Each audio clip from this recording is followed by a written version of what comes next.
Hello everyone, সবাই কেমন আছো? আশা করি সবাই খুব ভালো আছো। আমিও খুব ভালো আছি। তো দুর্গাপুজোর পরে তোমাদের সাথে কালী পুজোর ব্লগ শেয়ার করতে চলে এলাম।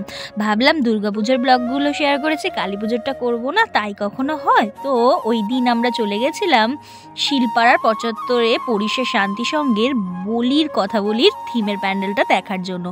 আর এটা আমাদের শিলপাড়াতেই ছিল। আর সত্যি কথা বলতে এটা ছিল কালী পুজোর রাতে আমার ফার্স্ট প্যান্ডেল হপিং। কারণ কালী পুজোর রাতে কী সব হয় আর কি, মায়েরা কাকিমারা জেঠিমারা বলেন বলে সেই কারণে আর ছোটোবেলা থেকে বাইরে বেড়াতে দিত না। এই রিসেন্ট 2 ইয়ার্স মতো হয়েছে যে কালী পুজোর রাতে বেড়াতে পারি। তো আগের বছর তো তোমরা দেখেছিলে নৈহাটিতে গেছিলাম, নৈহাটির ব্লগটাও তোমাদের সাথে শেয়ার করেছি। আর এবছরে মেলায় যাব। আর তার আগে ভাবলাম শিলপাড়ায় যেহেতু একটা থিমের প্যান্ডেল হয়েছে শুনলাম, তো চলেই যাই ওর সাথে। তো ওনারও অফিস ছিল আর আমারও অফিস ছিল, দুজনের অফিস থাকার কারণে দিনের বেলা থেকে কোনো সেরকম ঠাকুর দেখতে যেতে পারিনি আর কোথাও যেতে পারিনি। তাই জন্য সন্ধেবেলা 6টা নাগাদ বেরিয়েছিলাম যে মেলায় যাব। আর আমাদের এখানের মানে আমার বাড়ির কাছে সবথেকে ফেমাস মেলা তো চণ্ডী মেলা, আর তার সাথে সাথে বাহাদুর মাঠে হওয়া চামুন্ডা মেলাও কিন্তু ভীষণভাবে ফেমাস।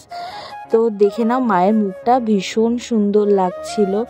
আর দেখেছো তো কতটা ফাঁকা ছিল, কারণ কালী পুজোর রাতে সেরকম কোনো মানুষই দেখতে ঠাকুর বেরায় না, মানে খুব একটা ঠাকুর দেখতে ওই দিন মানুষ বেরায় না, সেই কারণে অনেকটাই ফাঁকা ছিল।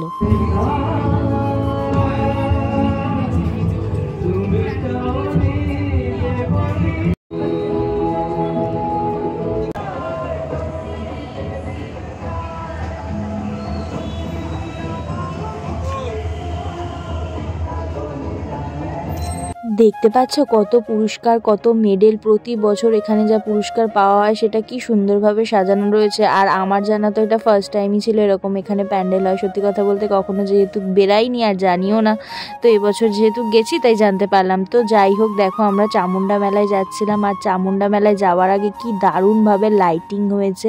আর হবে নাই বা কেন, এই ঠাকুরটা দেখতে আসে কত দূর দূরান্ত থেকে মানুষজন, কি সুন্দরভাবে লাইটিং। তারপরে আমাদের মা চামুন্ডা এতটাই বিখ্যাত যে কি বলবো, অনেক দূর থেকে মানুষ আসে, আর সেই কারণে এতটা পরিমাণে ভিড় হয়। আর তার সাথে সাথে বলে দিই, ওই দিন কিন্তু আমার মহারাজাকে খুব সুন্দর লাগছিল।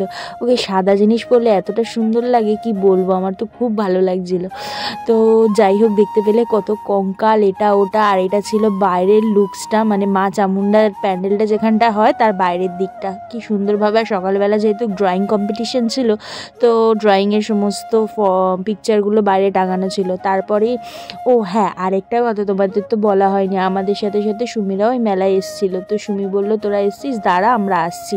তো আস্তে আস্তে আমরা কিছুক্ষণ একটু মেলাটা ঘুরে নিচ্ছিলাম, কিছু কিনবো কি কিনবো না সেটা নিয়েই ভাবনা চিন্তা চলছিল আর কি। তারপর কত বুকস, আর মেলা মানে তো সব রকম জিনিসই পাওয়া যায়। আর বাচ্চাদের এই চড়ার জিনিস, উফ, দেখলে মনে হয় কোনটা ছেড়ে কোনটা চড়বো। তো কোনো কিছুই আমাদের চড়া হয়নি ওই দিন। প্রতিবারই মেলায় আসলে কিছু না কিছু চড়ি, তো ওই দিন কিছু চড়িনি, বিকজ ওরাও চড়তে চায়নি কিছু, আর তাই সেই কারণে চড়াও হয়নি। তো ওরা যতক্ষণ না পর্যন্ত আসছিল আমরা একটু মেলাটা ঘুরে দেখছিলাম আর বাড়ির জন্য কিছু জিনিস কিনছিলাম। আর জানোই মেয়েদের মেলা মানে কিছু না কিছু বাড়ির জন্য কিনতেই হবে, শুধু মেয়ে কেন ছেলেরাও কেনে, একটু মেয়েরা বেশিই কেনে। কানের আর বাচ্চাদের খেলনা ধরে টানাটানি করার স্বভাবটা যে আমার কবে যাবে কে জানে। তো যাই হোক, ও সুমিরা ফাইনালি এসেছিল, আর কত টুকটাকি অনেক জিনিসই খেয়েছি, তোমাদের সাথে এইটুকুই শেয়ার করছি কারণ ভিডিওই করা হয়নি, হাতে এত কাপ ঠাপ নিয়ে ভিডিও করা যায় বলো। তো লাস্টে কয়েকটা সোডা ফোডা খেয়ে আমরা বাড়ি চলে এসেছি। ভিডিওটা কেমন লাগলো অবশ্যই কমেন্ট করে জানিও। টাটা সবাইকে।